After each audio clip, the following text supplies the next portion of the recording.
Hey there, my name is Brandon, and I'm playing Romeo for the Philadelphia Shakespeare Theater. Romeo has been a part that I've wanted to play for quite some time. Romeo and Juliet was actually my very first play, and I was cast as Tybalt, which was great. I loved Tybalt. It was a fun time, especially for my very first play. But ever since then, I've wanted to play him, and that was 10 years ago. So I'm happy to have finally gotten the chance to at least start the work on this production with Romeo and Juliet for the Philadelphia Shakespeare Theater. Romeo, I was discovering, he can be very hard to play. He's impulsive and easily swept away with his emotions, and he has no problem just letting the words fly right out of his mouth. It's very thought-to-mouth kind of processing for him. At the height of his love, of his anger, turmoil, whatever it is, whatever you want to call it, it goes to a pretty big scale and leads to big action as consequence of this feeling. So it's been a challenging ride so far, and with that being said, I hope you enjoy the following monologues that I've prepared.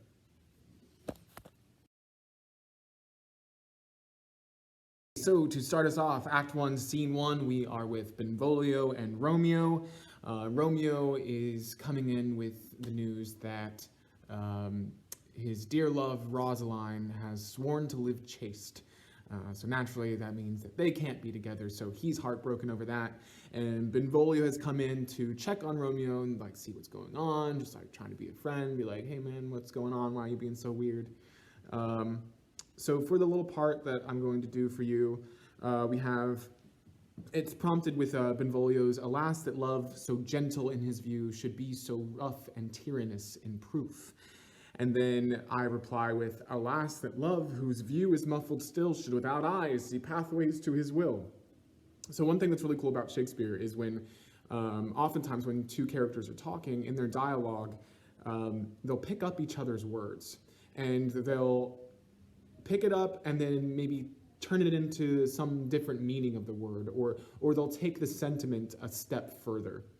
So Romeo doing that with Benvolio's line, it sort of can demonstrate their closeness as characters. So another thing about that is, just like a little mythological thing to know, is Cupid was believed to be a blind baby. So the line where Romeo says, alas that love, referring to actually Cupid, alas that love, whose view is muffled still, should without eyes see pathways to his will. So how can this thing, this blind baby, somehow just still know where he's going, or knows what he needs to do? So yeah, so I'm going to give this a try for you, and we'll see how it goes. Alas that love, so gentle in his view, should be so tyrannous and rough in proof. Alas that love, whose view is muffled still, should without eyes see pathways to his will. Where shall we dine? Oh me, what fray was here? Yet tell me not, for I have heard it all. Here's much to do with hate, but more with love. Why then, O brawling love? O loving hate, O anything of nothing first create. Oh, heavy lightness, serious vanity, misshapen chaos of well-seeming forms, feather of lead, bright smoke, cold fire, sick health, still waking sleep that is not what it is. This love feel I that feel no love in this. Dost thou not laugh? So for this bit, the part that I find most challenging about this speech is the long string of oxymorons he has, as far as justifying the why. Why does Romeo need these words? So we have feather of lead, bright smoke, cold fire, sick health, still waking sleep, all these things that aren't what they are. So I find that each one to be a different representation of how that love is manifesting inside of him. So if you think of it as just the one, feather of lead. So love can make you feel light as a feather, but then the crushing fall of the feeling of lead inside if you don't get the love that you want or need or what have you.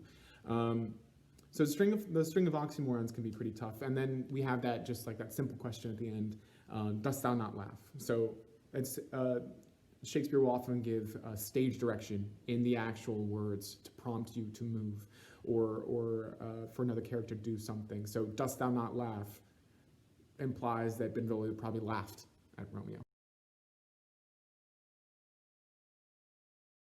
So, a monologue that needs no introduction, but I'm going to introduce it anyway.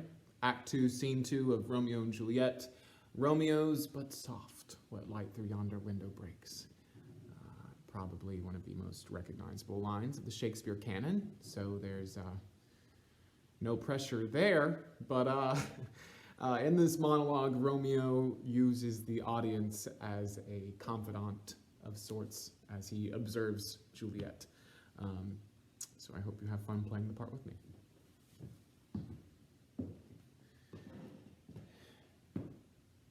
But soft, when light through yonder window breaks. It is the east, and Juliet is the sun. Arise, fair sun, and kill the envious moon, who is already sick and pale with grief that thou, her maid, art far more fair than she. Be not her maid, since she is envious. Her vestal livery is but sick and green, and none but fools do wear it. Cast it off! It is my lady. Oh, it is my love. Ah, that she knew she were. She speaks, yet she says nothing. What of that? Her eye discourses.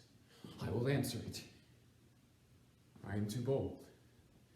'Tis not to me she speaks.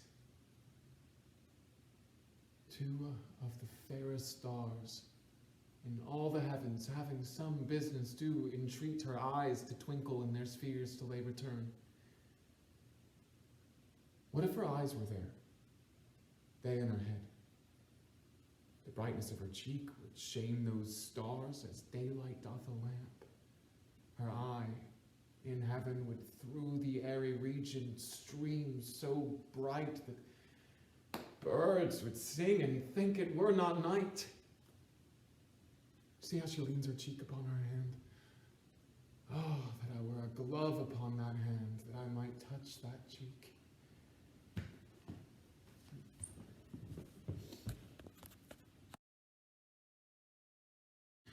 Okay, so Act 3, Scene 3, we are in Friar Lawrence's cell, where Romeo has been hiding out ever since he killed Tybalt, in an act of revenge, since Tybalt killed his friend Mercutio.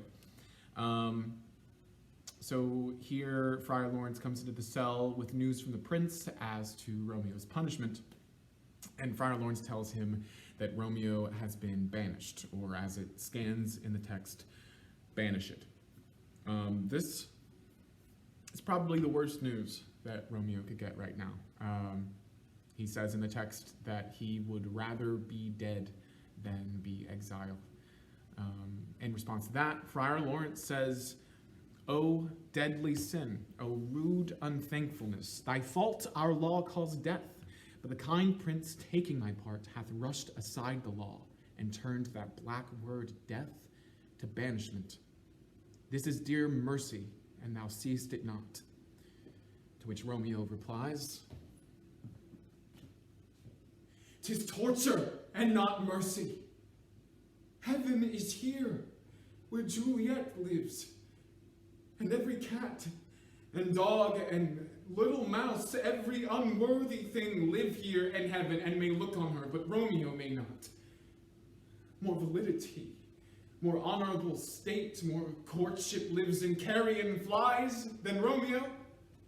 They may seize on the white wonder of dear Juliet's hand and steal a mortal blessing from her lips, who, even in pure and vestal modesty, still blush as thinking their own kisses sin.